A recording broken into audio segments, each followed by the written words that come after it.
സഹോദരൻ അയ്യപ്പൻ 107 വർഷം മുമ്പ് ചെറായിയിൽ നടത്തിയ മിശ്രഭോജനം വസന്തത്തിന്റെ ഇടിമുഴക്കം തന്നെയായിരുന്നുവെന്ന് CPM പോളിറ്റ് ബ്യൂറോ അംഗം MA ബേബി പറഞ്ഞു. 1917 നടന്ന മെയ് 29 മിശ്രഭോജനം എന്ന കേരളീയ സമൂഹം അന്ന് കേരളമായി കഴിഞ്ഞിട്ടില്ല. കേരളം എന്നുള്ള ആശയം അത് തന്നെയുണ്ട്. നമ്മുടെ സമൂഹത്തിൽ ഒരു മാറ്റത്തിന്റെ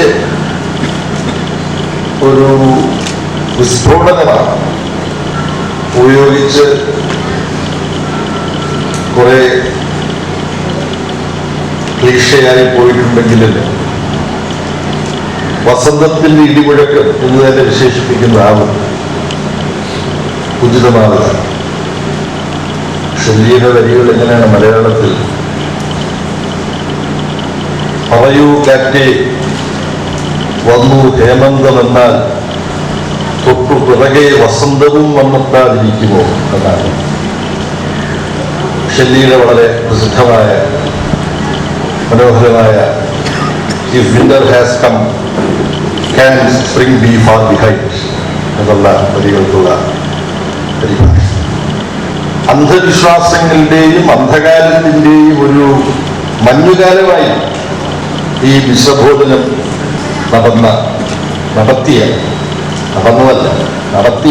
സംഘടിപ്പിച്ച അക്കാലം. എന്നാൽ എല്ലായിടത്തും ലോകത്തെല്ലായിടത്തും അങ്ങനെയായിരുന്നുവല്ല. മിശ്രഭോജനത്തിന്റെ വാർഷികാഘോഷത്തോടനുബന്ധിച്ച് ചെറായി സഹോദരൻ അയ്യപ്പൻ സ്മാരകത്തിൽ നടത്തിയ സ്മൃതി സംഗമം ഉദ്ഘാടനം ചെയ്ത് സംസാരിക്കുകയായിരുന്നു അദ്ദേഹം. ഇന്ന് നാം മിശ്രഭോജന വാർഷികം ആചരിക്കുമ്പോൾ അന്ന് ഇതിനോട് സമൂഹം എങ്ങനെയാണ് പ്രതികരിച്ചതെന്നും പിന്നീട് അതിൽ എന്തെല്ലാം പരിവർത്തനങ്ങൾ ഉണ്ടായെന്നും പരിശോധിക്കേണ്ടതുണ്ട്. സമൂഹത്തെ ആധുനീകരിക്കാനും മുന്നോട്ട് കൊണ്ടുപോകാനും അവർ നടത്തിയ പരിശ്രമങ്ങൾക്ക് നാം ജീവിക്കുന്ന ഇന്നത്തെ കാലത്ത് സാധ്യമാക്കേണ്ടിയിരുന്ന വളർച്ചയും പരിവർത്തനങ്ങളും വികസനവും സംഭവിച്ചിട്ടുണ്ടോ എന്നും നാം പരിശോധിക്കേണ്ട പ്രധാനപ്പെട്ട കാര്യമാണെന്നും MA ബേബി പറഞ്ഞു. എങ്ങനെയൊക്കെയാണ് നടന്നത്? അന്ന് സമൂഹം എങ്ങനെയൊക്കെയാണ് ഇതിനോട് പ്രതികരിച്ചത്?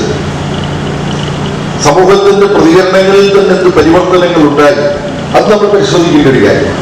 പിന്നെ അധ്യക്ഷൻ ചൂണ്ടിക്കാണിച്ചതുപോലെ ആ മഹാസംഭവത്തിന്റെ ഒരു നൂറ്റാണ്ടും കഴിഞ്ഞതിന് ശേഷവും അത്തരം സാഹസികമായി സമൂഹത്തെ ആധുനീകരിക്കാൻ, സമൂഹത്തെ മുന്നോട്ട് കൊണ്ടുപോകാൻ അന്ന് അവർ നടത്തിയ ശ്രമങ്ങൾക്ക് നാം ജീവിക്കുന്ന ഇന്നത്തെ കാലത്ത് സാധ്യമാകേണ്ടിയിരുന്ന സംയുക്തികമായ വളർച്ചയും വികാസവും പരിവർത്തനങ്ങളും സംഭവിച്ചിട്ടുണ്ടോ? അത് നമ്മൾ പരിശോധിക്കേണ്ട വളരെ പ്രധാനപ്പെട്ട ഒരു കാര്യം. സ്മാരക സമിതി ചെയർമാൻ S ശർമ്മ അധ്യക്ഷത വഹിച്ചു. മിശ്രഭോജനം നടന്ന തുണ്ടിപ്പറമ്പിൽ നിന്ന് ആരംഭിച്ച ദീപശിഖ പ്രയാണത്തിന് പഞ്ചായത്ത് പ്രസിഡന്റ് രമണി അജയൻ ദീപം പകർന്നു. സഹോദര സ്മാരകത്തിൽ എത്തിയ ദീപശിഖ ബ്ലോക്ക് പഞ്ചായത്ത് പ്രസിഡന്റ് തുളസി സോമൻ ഏറ്റുവാങ്ങി. തുടർന്ന് മിശ്രഭോജന സ്മൃതി ദീപം MA Baby, S Sharma, KN Unnikrishnan MLA, CP Pallippuram, AP Prinil, MJ Tomy, Pooyappally Thankappan, Thulasi Soman, Ramani Ajayan, professor KK Joshi, MB Shiny, Sheela Gopi എന്നിവർ ചേർന്ന് തെളിയിച്ചു.